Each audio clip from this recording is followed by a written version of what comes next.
Hello, hello, hello. I hope you guys are feeling amazing today. Welcome to Life Discussions with Dr. Jefferson. I am your host, Dr. Jefferson, and I want to welcome you guys to this very impromptu subject matter. So, surprisingly so, one of my staff members suggested I come on and I talk about this a little bit before I kind of dive into my last session of the day. And I do feel like it's important for us to discuss because at the end of the day, people go through very distressing moments, and sometimes we can't call a thing because we have not been conditioned to do so. So, I have to say, shout out to the chat. Hey, you guys, thank you for watching. And this will be kind of brief. So, I may not necessarily get to your comments or whatever and posting them as I usually do, but I will definitely do like responses or replies after the fact or whatever if I don't get to, you know, the comments or whatever. Um, so let's take a look here. Let me bring this up so we can take a look. And we're gonna read NPR's report on Simone Biles and some of the symptoms, some of the things that she was feeling. But prior to us really jumping into that, I want to say this, as a quick disclaimer. Sometimes we go through life and we have been conditioned to suppress so many emotions that we don't know how to adequately self regulate because we don't even know how to recognize the emotions that come along with heavy distress. And we don't even know how to identify distress accurately.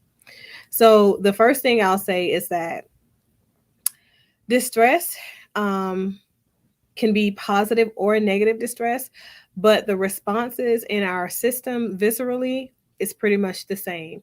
Everything starts with your brain. It starts the way that we receive and process where we are, what we have going on, and how we will probably, not necessarily always, but probably respond to it and what that means. Okay. So, a couple of things. Let's let's look at this.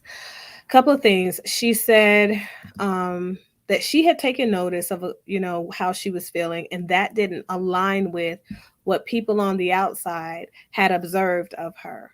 Okay. And the DSM, or Diagnostic Statistical and Mental Disorders, is pretty much a clinician's Bible to understanding the presentation of symptoms in people who are experiencing mental disorders and are having an infringement upon their mental health. So, in the description, you guys know I said the end of mental illness versus mental disorders, because disorders will occur all throughout our lives. But, if we're looking at the medical system, which is the organ responsible for receiving and processing distress, your brain, and the way that your temporal lobe responds to and restructures or reorganizes the distress, and the way that your prefrontal cortex then stores that information, and the way that your hippocampus is responsible for cognitive processing overall. If we're looking at all of that, and then we look at the very important role of your amygdala, which are the two organs in the very back middle of your brain, we understand that that reptilian component of your brain can sometimes take over, and as a result cause you significant distress, whether it is psychological or physiological. Okay. So it gets you off your game, knocks you off kilter, makes you function at a capacity that is beneath or above your standard baseline. As a result, you're not your best self. You typically screw things up, and that's even more distress. Okay. Negative connotated distress. So, let's go to read this a little bit before I get to explaining panic disorder to you guys and panic attacks. All right. Let me see. How can I pull this up to go there? Okay, there it is. So Simone Biles' decision to pull out of the women's team final has prompted comments and analysis around the world, including much praise for Biles' choosing to prioritize her mental health. Biles spoke at length about her decision, saying she was shaking before the Olympic team gymnastic final and that she withdrew after realizing the mental's not there.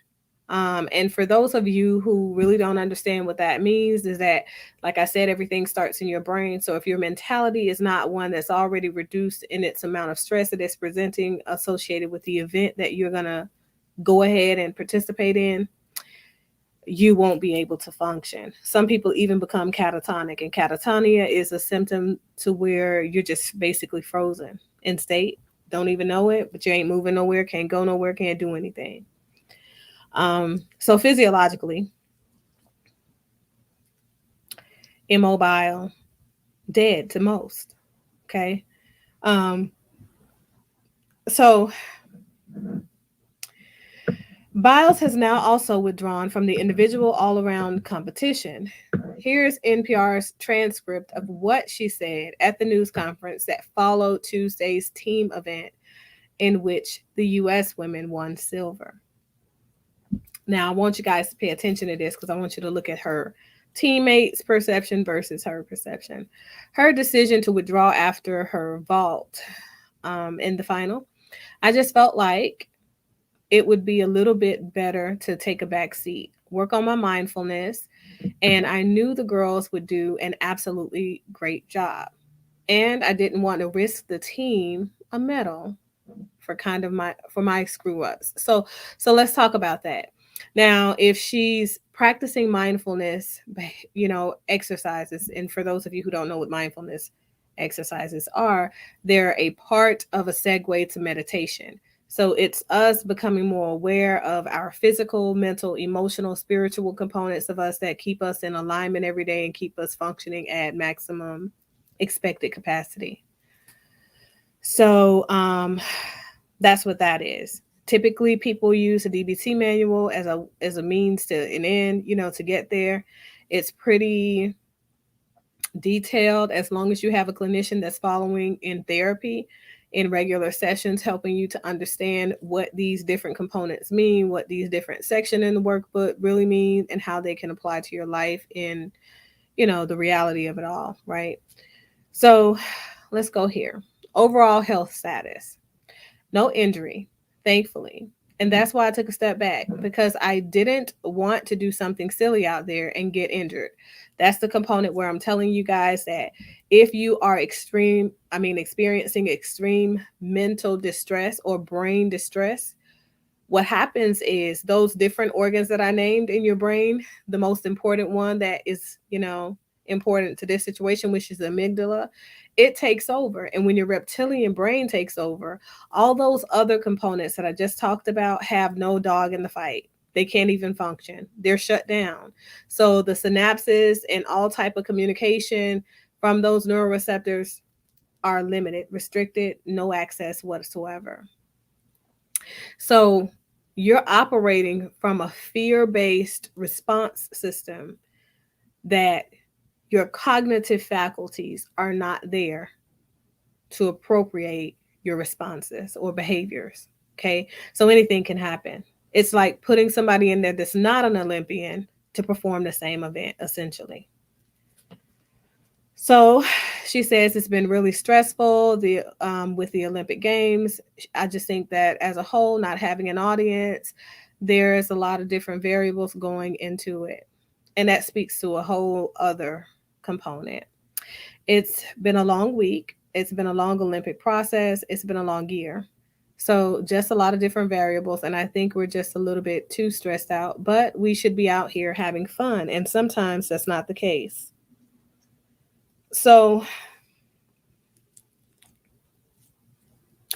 she is definitely taking it easy, and not doing too much, not over, stepping or overdoing it.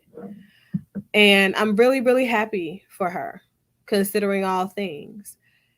Here is the most important thing to remember. Like I said, you can have good distress that can put you over the edge, or you can have bad distress that can put you over the edge. But the most important thing is to remember to regulate appropriately. So recognize what you're feeling, right? And then recognize underlying emotions that are responsible for those said feelings and apply principles that allow you to de stress and decompress. Now, here's the thing, if she's obviously working with a clinician because she knows to do these things, but also she is aware of when she's at capacity. So we have to be permissive with ourselves. We have to be non competitive with the people around us and the environment around us, and non comparative as well. Every day, people walk through the world and experience significant distress that qualifies as a clinical anxiety disorder. However, they just push through. You know why?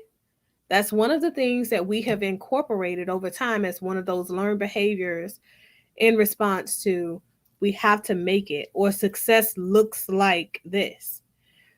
However, perseverance and personal persecution are two different things. So I have to say it makes more sense for her to not self-sabotage and not sabotage the team and take a step back. Excuse me. Mm, these allergies, but and take a step back so that they have a higher propensity to win the games, right? In which they did. Now, her teammates thought that she contributed to them winning. She thought that she contributed to them not winning at all. And what that says is the negative thoughts that go along with the process of having a panic attack, heart palpitations are a part of that. There's just so much going on. Okay. The stress that she said that she experienced with her shaking is a very significant component to it. But the thing is, panic disorder is different from panic attacks, because a panic disorder typically involves situations where the social situation isn't always the indicator. Sometimes they're just sporadically, triggered. Nobody knows exactly what it is that makes them come, but they happen more frequently than not. Typically, people have struggled with them on and off from time to time without knowing what triggers them for over a month. And that's what makes it a panic disorder versus social inhibition disorder, or, social anxiety disorder, and, these types of things. But panic attacks, outside of it being a disorder, mimics the same feature, and we have an identifiable trigger. And that's typically social situations or high stress situations. Um, you have the fear of losing control, like she was thinking of, because she's obviously been in a panic state before. You have the derealization part, right? Feelings where you're just dissociating from the moment and you're just not living in reality. Chest pain and discomfort, nausea and vomiting, dizziness, chills, hot and cold sensations, um, paresthesias. I think like that's the numbing and the tingling that people typically get. Like all of a sudden they start feeling feelings of numbness and sometimes tingles going down their back, mid back, down your fingers, down your arms. And some people think that they're having a heart attack because of the associated chest pain and heart palpitations and the pounding and accelerated heart rate and things like that. But trembling and shaking are definitely a part of it. Sweating, there is a lot. Many people feel like they cannot swallow, they're choking, they can't come up from air, and the most prevalent symptom is they feel like they're not going to be able to get out of this, and they feel like they're going to die. So many people just feel like, okay, I just need to move myself away from the world. And it doesn't matter if you tell them to calm down, and typically that makes it even worse, to be honest with you. They just are not there to be able to gauge whether or not this is an actual threat that they have perceived. And that's one of the main things I think that we definitely need to be looking at. So, if we're doing our due diligence, we recognize that panic distress is a huge issue. It's an issue for Simone. It's an issue for all people that are playing team sports. It's an issue for people playing individual sports. It's an issue. Period. Right. So we have to be permissive, and we have to allow this woman to have her moment to recalibrate so she can be her best version of herself. Because the thing about panic and anxiety disorders is that they prevent us from being able to be our best version of ourselves. It prevents us from being able to see ourselves authentically and function at full capacity and reap those rewards. So, if you or someone that you know is pushing past, right, moving around clinically significant distress that takes you out of your moments to where you're dissociating and fading into an abyss, I think you should definitely encourage those people to get help. And if it's you should definitely get help as well. But more importantly, you have to be permissive. Give yourself space to actualize what's going on and allow yourself to be 100% congruent with best practices. And that's finding somebody to talk to, taking deep breaths, deep breaths in, slowly letting it out. Muscle relaxation techniques are really great. Grounding exercises outside in the grass or in the sand are really good. Put in the grass or the sand underneath your feet. Floating to the moments that make you feel heavy distress, and then removing that said distress by being grounded in your center where you are. Um, the manifestation moon is coming up now. I am an elemental person. So I think that the elements can help, essential oils. There are a lot of things that could be helpful for you, but the most important thing is for you to recognize when you are over your limit or over capacity. We have to be people who stop letting people impede on that personal space. So just because the world is depending on you to do a thing doesn't mean that you should be doing a thing. Get yourself together first, focus inward on yourself. As a result of that, you can be more present for other people. We are nothing if we're not emotionally available for the things and the people and the deeds that we attach ourselves to. So we can't do a good job if we're half assing it because we have not done our individual work before we got there. Okay. So shout out to her. I'm really, really excited about this shift in team sports. I'm really, excited to see what that brings for other people playing other sports. Naomi Osaka is another one who was a huge advocate for keeping yourself calibrated before entering into these games. And let me tell you guys something. Everybody is currently going through a significant period of adjustment right now, and that causes clinically significant distress anyway. Like, we've literally seen a significant increase in suicidal ideation, homicidal ideation, acute psychosis, anxiety and panic disorders, depression, all of it. So we have to be people that call a thing a thing. People's brains are being rewired because the world is being restructured all of a sudden. So, not slow evolution, pressured change. What do they say? Pressure busts pipes. Literally, everything starts in your brain. So, you have to protect your peace. Do what it is you think you need to do for yourself unapologetically. If you need to take a break, take a break.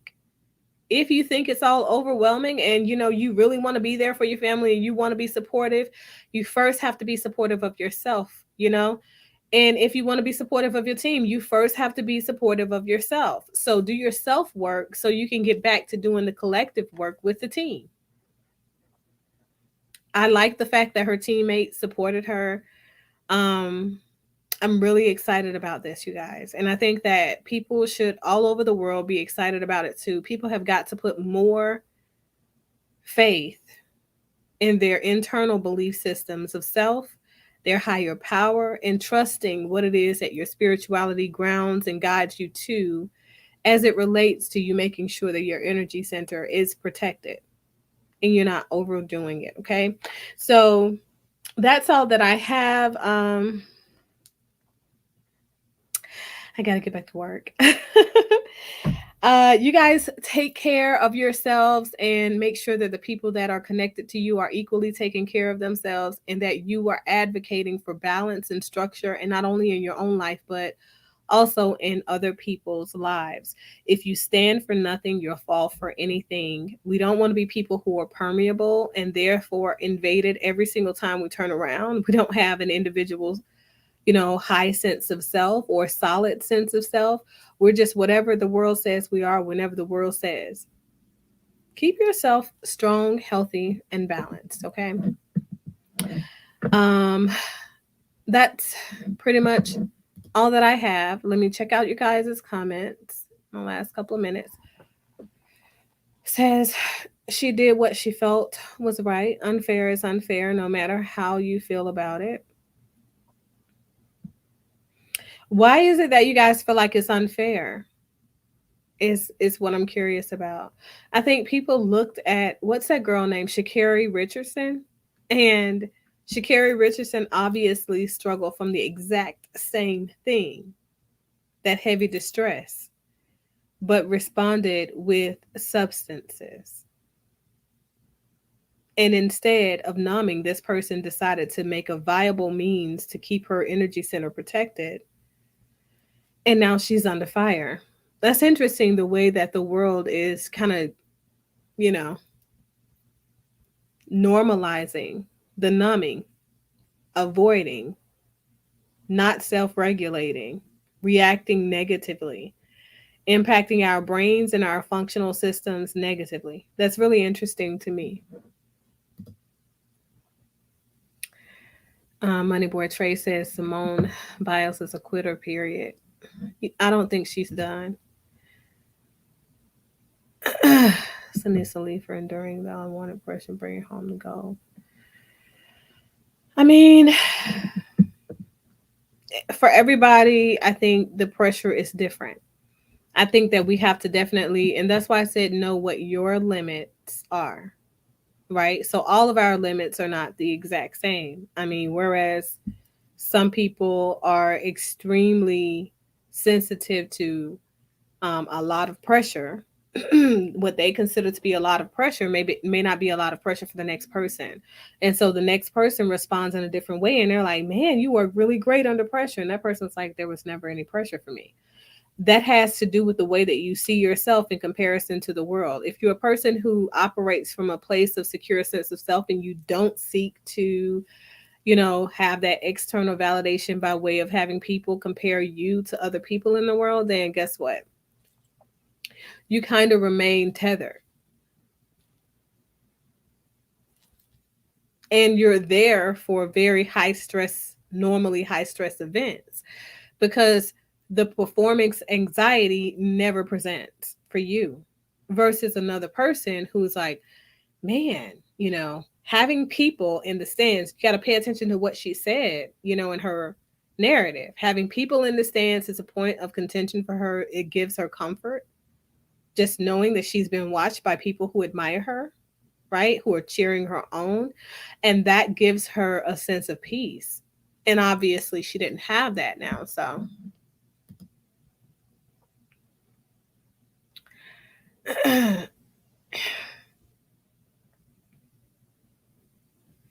I mean, and you've had some pilots that definitely. So there are a lot of things that you guys don't hear about and you don't know. There are some pilots who tap out, who completely dissociate, and they struggle from anxiety disorder. And it's also a reason that people sought to go back and reframe the way that mental health was kind of viewed. Um, I don't really have the time now, but maybe I'll do a more comprehensive segment to give you guys a little bit of history taking of the connotations that are negative associated with mental illness as it relates to politics, as it relates to jobs and things like that. Long time ago, in the 90s, there was this incident. Okay, I'll talk about that one because that's the most recent. In the 90s, there was this incident with a politician. This guy was elected for office, and once he was elected for public office, somebody found out that he had been treated for, I think, depressive disorder, either anxiety disorder or generalized anxiety disorder or major depressive disorder. I think that it was one or the other. And as a result of him having been treated and having seen a psychotherapist for these particular symptoms that presented as a result of those disorders, he was pushed out of office. So, reality is this: people suffer from clinically significant distress every single day. We don't judge people when they're struggling with diabetes. We don't judge people when they're struggling with heart disease. We don't judge people when they're struggling with cancer, but we're very quick to judge people who are struggling with anxiety disorder, panic disorder, and other clinically significant mental health disorders. So I think that we have to be more mature people and understand that these are medical disorders that affect the brain in a certain way, like everything else. The fMRI scans have told us that, the science has told us that. Whoever hasn't recognized that by now, I feel really bad for you. I think that you've got to do your due diligence, do a little bit of history taking, education seeking, educate yourself so you can elevate yourself to a higher level of understanding of what it is that these people are going through and what these changes and shifts that took place in the 90s as a result of that political event, by the way, what those things mean. So that is all that I have. I hope that you guys took something from this show that you're able to apply in your everyday life and then elevate yourself. And I look forward to seeing you guys soon. See you guys later. Bye.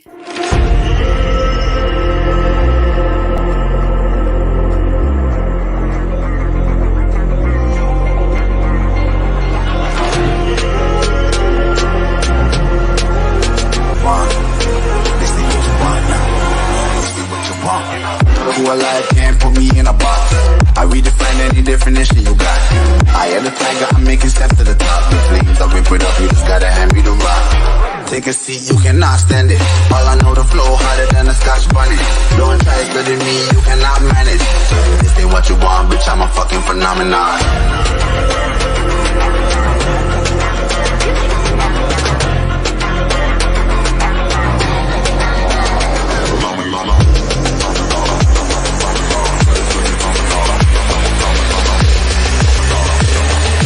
This ain't what you want, bitch, I'm a fucking phenomenon.